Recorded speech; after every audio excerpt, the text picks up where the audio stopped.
अध्यक्ष महोदय, अभी कुछ दिन पहले बीजेपी का एक बहुत बड़ा नेता मिला मेरे को। उससे काफ़ी लंबी चर्चा हुई मेरी, और उसने जो जो बातें बताई वो इतनी चौंकाने वाली थी कि आप सब सुनोगे तो रोंगटे खड़े हो जाएंगे। उसने मेरे से पूछा कि केजरीवाल जी, आपको क्या लगता है मोदी जी अडानी की इतनी मदद क्यों करते हैं? मैंने कहा दोस्त हैं दोनों, इसीलिए करते हैं। कहता बस इसलिए। कहता मोदी जी ने आज तक किसी के लिए कुछ नहीं करा, अपनी वाइफ के लिए कुछ नहीं करा,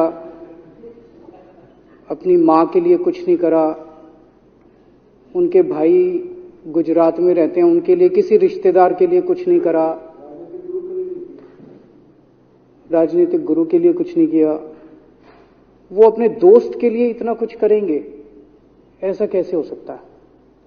दोस्त को इतने मेहरबान क्यों हैं? ऐसी भी क्या दोस्ती है? आज के जमाने में कौन कोई भाई के लिए कुछ नहीं करता, दोस्त के लिए कौन करता है? तो मैंने कहा फिर क्या मामला है? कहते आप खुद सोचो, इतना बड़ा क्राइसिस हुआ, हिंडनबर्ग की रिपोर्ट आई, चारों तरफ थू थू हुई, पूरा क्रैश कर गया अडानी ग्रुप। मोदी जी इतने स्वार्थी आदमी हैं कि अगर केवल मामला दोस्ती तक होता तो 2 मिनट में उसको साइड करते और कहते मेरा कोई लेना देना नहीं इससे। अभी भी उसको बचाने में लगे हुए हैं। कभी एसबीआई को कह रहे हैं इसको पैसे दो, आज अखबार में आया पीएफ वालों को भी बोला इसको पैसे दो। सारी एजेंसी अभी भी उसको पूरी तरह से उसको बचाने में लगे हुए हैं। तो मैं भी अचंभे में रह गया कि मामला तो कुछ अलग ही है। क्यों ऐसा भी क्या दोस्त हो गया कि दोस्त डूब रहा है और फिर भी उसको पूरी तरह से इतना बड़ा पॉलिटिशियन है। पॉलिटिशियन के लिए तो परसेप्शन सबसे इंपॉर्टेंट होती है। कोई आसपास वाला अगर कहीं, वो तो आदमी कह देता है यार मेरे से मिलना बंद कर दियो कल से, वो उसको अभी भी बचाने में लगे हुए हैं। और उसने मेरे को बताया कि मैंने कहा फिर मामला क्या है? तो कहता है जी अडानी तो केवल फ्रंट है, अडानी में सारा पैसा मोदी का लगा हुआ है। मैंने कहा ये कैसे हो सकता है? ये नहीं हो सकता। कहते हैं अडानी के अंदर सारा पैसा मोदी जी का लगा हुआ है, अडानी केवल फ्रंट है, अडानी तो केवल मोदी जी का पैसा मैनेज करता है, मैनेजर है। उसको 10%, 15%, 20% इतनी कमीशन मिलती है, बाकी सारा का सारा पैसा मोदी जी का लगा हुआ है। अगर कल को जांच हो गई, जेपीसी बैठ गई, ईडी की जांच हो गई, सीबीआई की जांच हो गई, तो अडानी नहीं डूबेगा, मोदी जी डूबेंगे। जिस दिन अडानी डूबा उस दिन मोदी जी डूबेंगे। मैंने कहा यार उनको पैसे की क्या जरूरत है? प्रधानमंत्री जी को, मोदी जी को, उनके ना आगे कोई ना पीछे कोई, उनको क्या पैसे की जरूरत है? तो कहता है सर पैसे की हवस होती है, लत होती है। कहता है इतने दुनिया में इतने बड़े बड़े अमीर आदमी हैं, उनको कोई अब और पैसे की थोड़ी जरूरत है, लगे पड़े हैं सारे, और पैसा और पैसा और पैसा। बोला हवस होती है। बोला जिस दिन अडानी दुनिया का सेकंड रिचेस्ट मैन बना था,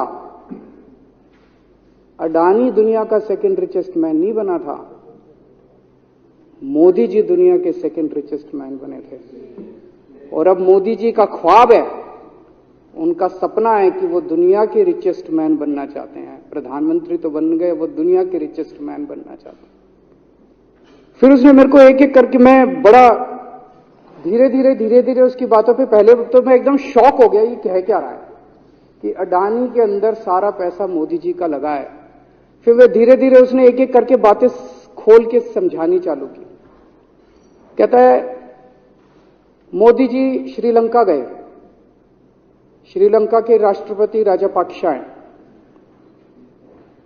राजापाक्सा को मोदी जी ने जबरदस्ती करके वहां का विंड प्रोजेक्ट अडानी को दिलाया। क्यों दिलाया? मैं आप लोगों से पूछना चाहता हूं, आप में से कोई विदेश जाएगा तो वहां की किसी एजेंसी को जबरदस्ती करके अपने भाई को, रिश्तेदार को ठेका दिला के आओगे क्या? ऐसे कोई करता है क्या? मोदी जी ने जबरदस्ती राजपाक्षा के ऊपर प्रेशर डाल के वहां का विंड प्रोजेक्ट अडानी को दिलाया। अडानी को नहीं दिलाया, खुद लिया वो प्रोजेक्ट। वो मोदी जी का प्रोजेक्ट है, वो अडानी का प्रोजेक्ट नहीं है। और ये बात कैसे निकली? वहां का जो बिजली बोर्ड है श्रीलंका का, जैसे अपने यहां स्टैंडिंग कमेटी है असेंबली की, पार्लियामेंट की स्टैंडिंग कमेटी है, वैसे उनकी भी पार्लियामेंट की स्टैंडिंग कमेटी होती है। तो वहां पे पार्लियामेंट की, श्रीलंका की पार्लियामेंट की स्टैंडिंग कमेटी ने जब उनके बिजली बोर्ड के चेयरमैन को बुलाया और बोले तूने ये प्रोजेक्ट अडानी को क्यों दिया, तो उसने कहा जी राजपाक्षा साहब ने मेरे को बुलाया था, उन्होंने कहा मोदी जी मेरे पे बहुत प्रेशर डाल रहे हैं कि ये प्रोजेक्ट अडानी को दो। मोदी जी बांग्लादेश गए, बांग्लादेश वालों को बिजली खरीदनी थी, 1500 मेगावाट बिजली 25 साल के लिए। मोदी जी ने वो प्रोजेक्ट भी अडानी जी को दिला दिया। अडानी को नहीं दिलाया, मोदी जी ने वो प्रोजेक्ट खुद लिया। 25 साल तक 1500 मेगावाट बिजली खरीदने का प्रोजेक्ट बांग्लादेश का, वो भी मोदी जी ले आए अपने नाम पे। इजराइल गए, इजराइल के साथ भारत ने कई सारे रक्षा सौदे किए, रक्षा सौदे, वो सारे के सारे रक्षा सौदे अडानी को दे दिए। अडानी को नहीं दिए, मोदी जी ने खुद लिए। अभी 2-3 साल पहले 6 एयरपोर्ट की नीलामी हुई प्राइवेटाइजेशन के लिए, सरकार ने उनकी नीलामी करी, भाई प्राइवेट प्लेयर आके लो। उसमें एक कंडीशन थी कि उसी को दिया जाएंगे ये एयरपोर्ट जिसने पहले एयरपोर्ट का काम कर रखा है। हर सरकारी ठेके में होती है, हम सड़क बनाते हैं, कहते हैं भाई सड़क, जिसको ठेकेदार को सड़क बनाने का एक्सपीरियंस है उसी को दिया जाएगा। हम बिल्डिंग बनाते हैं, हम कहते हैं भाई ये पानी के वाटर ट्रीटमेंट प्लांट लगाते हैं, हम कहते हैं भाई जिसने WTP वाटर ट्रीटमेंट प्लांट इतने लगा रखे हैं उसी को दिया जाएगा। हम सीवेज ट्रीटमेंट प्लांट बनाते हैं, हम कहते हैं जिसको 20 साल का एक्सपीरियंस है, 15 साल का है, उसी को। इसमें भी ये कंडीशन थी कि जिसने इतने साल तक एयरपोर्ट चलाने का काम कर रखा उसी को दिया जाएगा। अब अडानी ने तो कर नहीं, मोदी जी ने तो कर नहीं रखा था, अडानी ने तो कर नहीं रखा था, तो क्या करते? आखिरी मोमेंट पे वो कंडीशन हटा दी गई, बोले कोई एक्सपीरियंस की जरूरत नहीं है। 6 एयरपोर्ट नीलामी पे थे, 6 के 6 एयरपोर्ट अडानी को दे दिए, अडानी को नहीं दिए। मोदी जी ने वो खुद 6 के 6 एयरपोर्ट खुद अपने नाम कर लिए। आज 2021 नवंबर में एयरपोर्ट टेक ओवर किए, 2023 1.5 साल हुआ है। 1.5 साल के अंदर आज एयरपोर्ट का 30%, पूरे देश का एयरपोर्ट का जितना धंधा है, बिजनेस है, उसका 30% बिजनेस जो है वो मोदी जी के पास है। 30%, 1.5 साल के अंदर इतना बड़ा भारत देश, इतने एयरपोर्ट, 30% एयरपोर्ट का बिजनेस आज मोदी जी के पास है। एक और बड़ी इंटरेस्टिंग चीज हो रही है, ये ईडी और सीबीआई को इस्तेमाल करके बंदूक यहां रख के लोगों की फैक्ट्रियां छीनी जा रही हैं। मतलब 10 अक्टूबर 2018 को 10 अक्टूबर 2018 को कृष्णापट्टनम पोर्ट के ऊपर इनकम टैक्स की रेड हुई और 6 अप्रैल 2020 को 1.5 साल बाद वो पूरा एयरपोर्ट अडानी ने खरीद लिया। उसके यहां बंदूक रख के उसको कहा या तो दे दे और या जेल। तो वो अडानी ने नहीं खरीदा, वो मोदी जी के पास चला गया कृष्णापट्टनम एयरपोर्ट। 10 दिसंबर 2020 को एसीसी और अंबुजा सीमेंट पे रेड हुई और 2 साल बाद 16 अक्टूबर 2022 को दोनों सीमेंट प्लांट मोदी जी के पास चले गए। 2020 जुलाई को मुंबई एयरपोर्ट का मालिक था जीवीके, उसके ऊपर सीबीआई और ईडी की रेड हुई, एफआईआर हुई और 1 महीने बाद मुंबई एयरपोर्ट जो है वो मोदी जी के पास चला गया, अडानी के पास चला गया। तो ईडी और सीबीआई पे रेड कराते हैं, उसको धमकाते हैं फैक्ट्री वाले को, कंपनी वाले को कि या तो जेल जा और या तेरी फैक्ट्री हमको दे दे। ये इधर तो सुनते थे हरियाणा की तरफ एक टुच्ची, इधर इसकी फैक्ट्री भी छीन ली, पंजाब में भी सुनते थे इसकी भी फैक्ट्री छीन ली, इसकी पूरे देश के अंदर ये इतनी गुंडागर्दी मची पड़ी है कि ईडी की रेड करा देते हैं, सीबीआई की रेड करा देते हैं, यहां बंदूक रखते हैं और कहते हैं या तो फैक्ट्री दे दे और या जेल जा। ये क्या चल क्या रहा है इस देश के अंदर? इन्होंने अभी थोड़े दिन पहले ऑर्डर निकाला कि सारे जितने पावर प्लांट हैं, जितनी राज्य सरकारें हैं, पंजाब सरकार की, हमारी जो सरकार है, उनके पास भी ऑर्डर आया, सारी सरकारों को जितना उनका कोयले की रिक्वायरमेंट है उसमें से 10% कोयला इंपोर्टेड इस्तेमाल करना पड़ेगा। और इंपोर्ट केवल मोदी जी करते थे, अडानी करता था। तो इसका मतलब आपको 10% अपना कोयला कंपलसरी, जरूरत नहीं है आपको कोयले की, लेकिन 10% कोयला आपको अडानी से खरीदना पड़ेगा। हमारे देश का कोयला 2000 रुपए टन है, इंपोर्टेड कोयला 20,000 रुपए टन है। 10 गुना दाम के ऊपर आपको अडानी से यानी कि मोदी जी से कोयला खरीदना पड़ेगा। इन्होंने सुप्रीम कोर्ट का एक और, जब कोयला घोटाला हुआ था अपने देश के अंदर, तो सुप्रीम कोर्ट ने आदेश दिया था कि अब कोयले की खदानें किसी भी प्राइवेट वाले को नहीं दी जाएंगी, सारी खदानें सरकारें। तो इन्होंने कुछ खदानें राजस्थान सरकार को दे दी, कुछ खदानें छत्तीसगढ़ सरकार को, कुछ खदानें पंजाब सरकार को, सरकारों में बांट दी। बाकी पूरे देश में केवल राज्य सरकारों के पास खदानें हैं। केवल अडानी के केस में उन्होंने एक्सेप्शन करके अडानी को कोयले की खदानें दे दी और उसमें भी ऑर्डर कर दिया कि 4000 कैलोरी से कम वाला कोयला जो है उसको रिजेक्टेड माल माना जाएगा, जबकि वो सबसे अच्छा कोयला माना जाता है और वो रिजेक्टेड माल इसको फ्री में मिलता है। तो कम से कम 2800 करोड़ रुपए का कोयला हर साल फ्री में मोदी जी ले जाते हैं। 2800 करोड़ रुपए का कोयला हमारी खदानों से हर साल मोदी जी निकाल के ले जाते हैं। 2014 में, अभी जो अतिशी जी ने कहा, 2014 में अडानी जी की यानी कि मोदी जी की जायदाद 50,000 करोड़ की थी। 7 साल बाद इनकी जायदाद हो गई 11.5 लाख करोड़। मोदी जी इतना पैसा लेके कहां जाओगे? 11.5 लाख करोड़ रुपए की जायदाद, 7 साल में इतना लूट लिया आपने देश को। 2014 में 609 नंबर पे थे, अब ये सेकंड रिचेस्ट बन गए, अब रिचेस्ट बनना चाहते हैं। ये तो लेकिन कुदरत है, कुदरत तो बड़ी ताकतवर है। किसने सोचा था एक दिन हिंडनबर्ग रिपोर्ट आएगी और 24 घंटे के अंदर सारा तहस नहस हो जाएगा। 1947 से लेके 2014 तक 67 साल में भारत देश ने, सारी सरकारें जितनी आई सबने मिलके 55 लाख करोड़ रुपए का कर्जा लिया था भारत सरकार ने।